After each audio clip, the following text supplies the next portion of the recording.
Bismillahirrahmanirrahim. Assalamualaikum warahmatullahi wabarakatuh. Perkenalkan, saya dari kelompok 6, yaitu akan menjelaskan tentang apa itu belajar.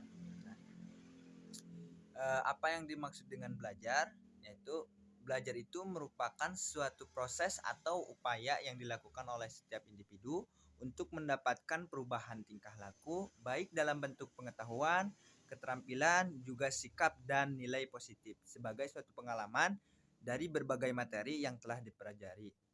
Nah, selain itu, definisi belajar juga dapat diartikan sebagai segala aktivitas psikis yang kemudian dilakukan oleh setiap individu sehingga tingkah lakunya berbeda antara sebelum belajar dan sesudah belajar.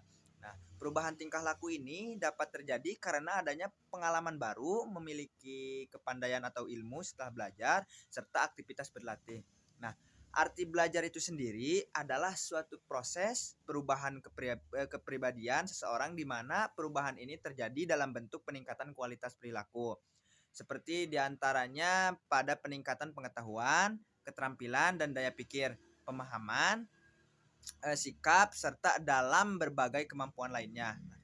Dalam Kamus Besar Bahasa Indonesia atau KBBI, belajar adalah berusaha untuk memperoleh kepandaian atau ilmu. Selain itu, menurut KBBI juga belajar adalah berubah tingkah laku atau tanggapan yang disebabkan oleh pengalaman.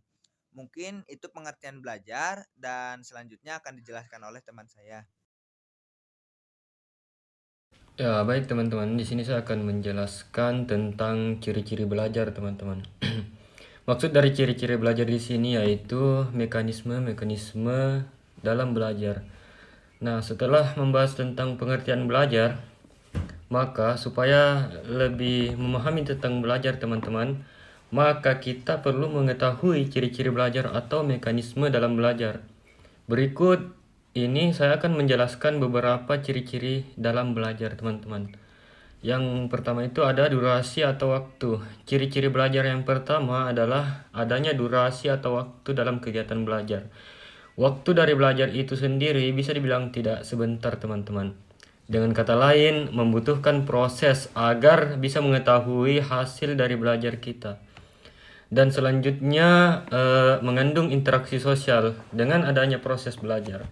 Maka dengan adanya proses belajar, maka akan menciptakan interaksi sosial. Hal ini bukan tanpa alasan karena kita belajar pastinya seseorang tidak melakukannya sendiri. Yang ketiga yaitu adanya perubahan tingkah laku. Ciri-ciri belajar berikutnya adanya perubahan tingkah laku dari seseorang. Adapun perubahan tingkah laku ini bisa seperti psikomotor, afektif atau kognitif dan sebagainya. Perubahan perilaku itu sendiri ada yang bersifat permanen dan ada pula yang bersifat sementara, teman-teman. Nah, mungkin itu tadi ciri-ciri belajar ya, teman-teman, atau mekanisme dalam belajar. Assalamualaikum warahmatullahi wabarakatuh. Perkenalkan, nama saya Muhammad Syafriuda. Saya dari jurusan Ilmu Hadis 3B. Baiklah, kali ini saya akan menjelaskan tentang ruang lingkup psikologi belajar. Sedikit berbeda dengan psikologi pendidikan yang skopnya amatlah luas, psikologi belajar berfokus pada berbagai proses mental dan perilaku baik dari belajar itu sendiri. Beberapa ruang lingkup yang menjadi cakupan psikologi belajar diantaranya adalah sebagai berikut. Pertama, belajar dan perilaku belajar, yakni mencoba memahami bagaimana sejatinya proses mental belajar terjadi dan seperti apa wujud konkret dan perilakunya. Dan yang kedua adalah karakteristik dan ragam belajar, yakni mengetahui berbagai ciri dan indikasi yang membedakan belajar dari proses mental lainnya, serta memahami ragam varian dari cara belajar individu.